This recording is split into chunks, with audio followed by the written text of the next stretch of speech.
Hello friend कि इस video में हम प्रधानमंत्री फसल बीमा योजना के अंतर्गत जो आपका कृषि का पार्ट चौथा देखने वाले हैं, जो कि आपके एडीओ के सिलेबस अकॉर्डिंग आजीविका से संबंधित योजनाओं का आपका ये सिलेबस पॉइंट होने वाला है। तो चलिए हम स्टार्ट करते हैं। हम 15 महत्वपूर्ण क्वेश्चन आंसर देखने वाले हैं जो आपके प्रधानमंत्री फसल बीमा योजना को कवर करता है।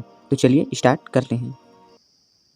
तो यहाँ पर देखिए, सबसे पहला क्वेश्चन दिया है आपका, प्रधानमंत्री फसल बीमा योजना का शुभारंभ या उसका प्रारंभ कब किया गया था। तो यहाँ पे आप देख सकते हैं 13 जनवरी 2016 को आपका प्रधानमंत्री फसल बीमा योजना की शुरुआत किया गया था। और किनके द्वारा किया गया, तो हमारे प्रधानमंत्री नरेंद्र मोदी द्वारा। तो यहाँ पर सेकंड क्वेश्चन भी आप देख सकते हैं कि आपका प्रधानमंत्री फसल बीमा योजना की शुरुआत किस प्रधानमंत्री के कार्यकाल में हुआ। तो यहाँ पर आपका माननीय प्रधानमंत्री जो है नरेंद्र मोदी जी के द्वारा किया गया था। चलिए हम अगला क्वेश्चन की ओर चलते हैं। तो अगला क्वेश्चन दिया है, प्रधानमंत्री फसल बीमा योजना के अंतर्गत कौन कौन से फसल को शामिल किया गया है। ये आपके लिए मोस्ट इम्पोर्टेंट क्वेश्चन है। तो देखिए, आपका फूड क्रॉप्स मतलब जो आपके खाद्य फसलें के अंतर्गत आपका अनाज, बाजरा, सभी प्रकार की जो खाद्य फसलें हैं उनको शामिल किया गया है। फिर आपका देखिए, इन्हीं में आपको दिया गया है ऑयल सीड्स, यानी कि आपका जो तिलहन फसलें हैं उनको भी शामिल किया गया है। और नेक्स्ट आपका क्या है कि कमर्शियल क्रॉप्स, यानी कि जो भी बागवानी पौधे हैं जिनको डायरेक्ट खेतों से लेकर उनको बेचा जाता है, जैसे गन्ना हो गया, जूट हो गया, ये आपका कमर्शियल क्रॉप्स के अंतर्गत आता है। इनको भी शामिल किया गया है। तो कौन कौन से है आपका, फूड क्रॉप्स, ऑयल सीड्स और कमर्शियल क्रॉप्स। क्वेश्चन देखते हैं। तो अगला क्या दिया है कि प्रधानमंत्री फसल बीमा योजना के तहत खरीफ फसलों के लिए किसान को कितना प्रीमियम देना होता है। ये आपके लिए वेरी वेरी इंपॉर्टेंट है, इसको भी आप नोट डाउन कर लीजिएगा। तो कौन से दिया गया है, तो चलिए हम देखते हैं। तो हमारा आंसर दिया है, यहाँ पर देख सकते हैं 2.0%, मतलब 2% आपका खरीफ फसलों के लिए जो है किसानों को प्रीमियम देना होता है। इसे आप जरूर याद रखिएगा, खरीफ फसलों के लिए बोल रहा हूँ ना 2.0। और वहीं रबी फसल की बात की जाए तो नेक्स्ट क्वेश्चन में हम देख सकते हैं। चलिए हम देखते हैं। तो यहाँ पर देखिए, रबी फसलों के किसानों को कितना प्रीमियम देना होता है, तो वो आपका है 1.0%। यहाँ पर 1.5% जो है रबी फसलों के लिए और 2% आपका खरीफ फसलों के लिए प्रीमियम का भुगतान करना पड़ता है किसानों को। किसके अंतर्गत, आपका प्रधानमंत्री फसल बीमा योजना के अंतर्गत। अब चलिए यहीं पर एक और क्वेश्चन बनता है कि जो आपका जायद फसल होता है, यानी कि जो कमर्शियल क्रॉप्स होता है, उसके लिए किसानों को कितना कमर्शियल यानी जो प्रीमियम देना होता है। तो यहाँ पर आप देख सकते हैं 5%।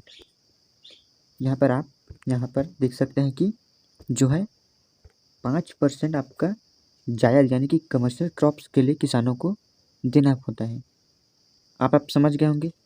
खरीफ के लिए आपका है 2%, रबी के लिए है आपका 1.5%, और जो आपका कमर्शियल क्रॉप्स के लिए है वो आपका 5% जो है प्रीमियम किसानों को भुगतान करना होता है।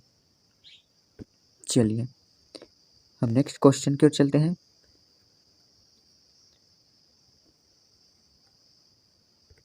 अब देखिए, यहाँ पे 7वां क्वेश्चन दिया है कि इस योजना के अंतर्गत जो है लाभ लेने हेतु बुआई के कितने दिन पहले फॉर्म भरना अनिवार्य है। तो आपका जो प्रधानमंत्री फसल बीमा योजना का जो आप लाभ लेना चाहते हैं उसको आप इसके लिए आपको 10 दिन पहले, मतलब बुआई के आपको 10 दिन पहले इसका फॉर्म भरना अनिवार्य है। इसे भी आप याद रखिएगा। चलिए हम अगला हमारा 8वां क्वेश्चन की ओर चलते हैं। तो देखिए, इसमें क्या बताया गया है कि फसल कटाई के कितने दिनों के बीच अगर प्राकृतिक आपदा के कारण आपके फसल को नुकसान होता है तब भी आप इस योजना का लाभ उठा सकते हैं। मतलब आपने फसल काट लिया और कहीं आपका फसल प्राकृतिक आपदा या आंधी तूफान की वजह से बर्बाद हो गया, तो आप 14 दिन की अवधि के बीच में उसके तहत जो नुकसान हुआ है आप इस योजना का लाभ ले सकते हैं और आप दावा का भुगतान कर सकते हैं। तो आपको जो है कुछ रकम दिए जाएंगे जो आपका नुकसान हुआ है। इसीलिए तो आपका ये प्रधानमंत्री फसल बीमा योजना लागू किया गया है, ताकि आपको कोई भी जो हानि होता है तो आपको ज़्यादा सहन करना ना पड़े और आपका कुछ भुगतान किया जा सके। तो क्या है वो आपका 14 दिन की अवधि तक जो है अगर आपका फसल को नुकसान हो जाता है तो आप यहाँ पर जो है आवेदन कर सकते हैं। ठीक है, चलिए हमारा अगला क्वेश्चन दिया है। तो देखिए, प्रधानमंत्री फसल बीमा योजना किस योजना का प्रतिस्थापन योजना है, तो इसे भी आप याद रखिएगा। तो देखिए, आपका एक है नैस, जो कि 1919 में चला था, जिसे नेशनल एग्रीकल्चर इंश्योरेंस स्कीम बोलते हैं। इसके तहत जो है आपका प्रधानमंत्री फसल बीमा योजना को लाया गया है। और एक है MNAIS, यानी कि 2010-11 में आया था, जिसे modified national agriculture insurance scheme बोलते हैं। इन दोनों योजनाओं को जो है मिलाकर आपका प्रधानमंत्री फसल बीमा योजना का शुभारंभ किया गया है। हम अपने अगले क्वेश्चन की ओर चलते हैं। तो हमारा 10वां क्वेश्चन है, प्रधानमंत्री फसल बीमा योजना किस बीमा कंपनी के तहत संभाला जाता है। तो देखिए, यहाँ पर है आपका AIC, यानी कि जो है एग्रीकल्चर इंडियन जो है कृषि बीमा कंपनी है, आपका भारतीय कृषि बीमा कंपनी, जिसका नाम है AIC। इसके तहत जो है आपका जो प्रधानमंत्री फसल बीमा योजना को इसी बीमा कंपनी के तहत संभाला जाता है।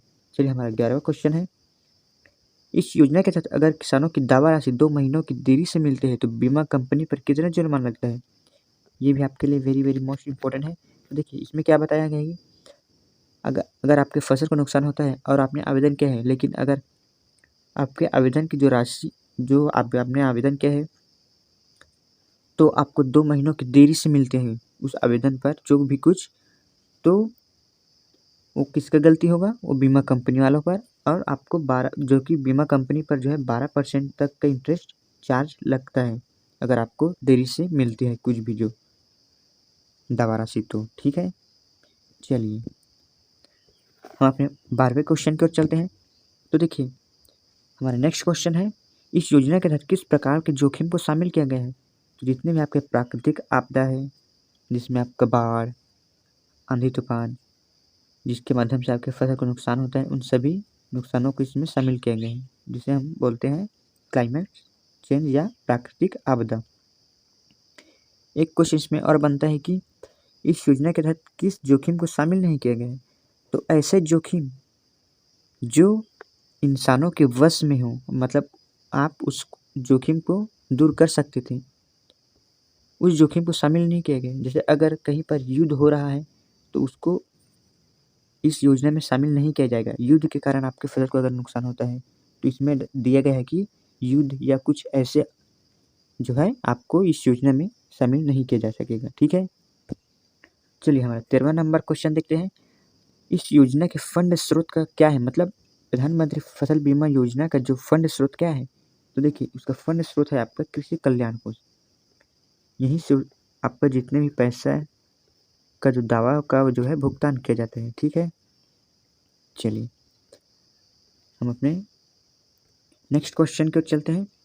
तो हमारा नेक्स्ट क्वेश्चन है, इस योजना के अंतर्गत पात्रता कौन कौन रखते हैं। ये है आपका very very most important question.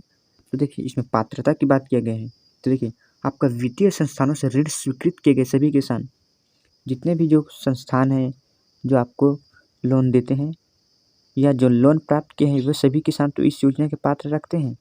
परंतु जिन्हें कभी भी लोन नहीं लिया गया है, वो भी इस योजना की पात्रता रखते हैं। तो मतलब यहाँ पर आप याद रखिएगा, पिछले ईयर्स में आपको जो एडीओ के क्वेश्चन में भी पूछा गया था कि कौन इस मतलब पात्रता रखते हैं, तो इसे ऑप्शन में भी दिया गया था। तो आप याद रखिएगा, जो कि गैर कर्जदार किसान हैं और जो कि ऋण लिए हैं, वो भी इस योजना के मतलब आपके दोनों इस योजना की पात्रता रखते हैं। चलिए, आज का हमारा सेकेंड लास्ट क्वेश्चन देखते हैं, इस योजना के तहत राज्य में खरीफ सीजन यानी कि आपका 2021-22 में कितने कृषकों का बीमा कराया गया है। ये आपके लिए एक डाटा मतलब महत्वपूर्ण डाटा हो सकता है। देखिए, हमारे छत्तीसगढ़ राज्य की बात कर रहे हैं। ये आपका अभी का जो है डाटा है 2021-22 का। तो देखिए, इसमें आपका 15,61,841 जो किसानों का जो है बीमा कराया गया है, जो इस योजना के तहत आपका प्रधानमंत्री फसल बीमा योजना के तहत हमारे छत्तीसगढ़ राज्य में। ये लेटेस्ट डाटा ही से आप जरूर याद रखिएगा। कितना, 15,61,841। चलिए, आज का हम अंतिम क्वेश्चन देखते हैं, प्रधानमंत्री फसल बीमा योजना का नियंत्रण किस मंत्रालय के अंतर्गत किया जाता है। तो है आपका कृषि एवं किसान कल्याण मंत्रालय। इसे भी आप याद रखिएगा। ये तो हो गया आज का हमारा पार्ट 4। नेक्स्ट वीडियो में हम और योजना से related one liner question answer लेकर आएंगे। तब तक के लिए धन्यवाद। हाँ, एक बात और थी, आपके जो कल के वीडियो में हमने एक मिस्टेक हो गया था, आपके 9वें क्वेश्चन को आप सुधार लीजिएगा। हमने वहाँ पर 31 फरवरी रख दिया था, जो कि गलत है। 31 फरवरी तो होता ही नहीं है। देखिए वहाँ पर आपको सिर्फ ईयर ही लेना था, 2019 लेना था। आप वहाँ पर पिछले वीडियो को देख सकते हैं, तो आप इसे भी सुधार लीजिएगा। ठीक है, चलिए।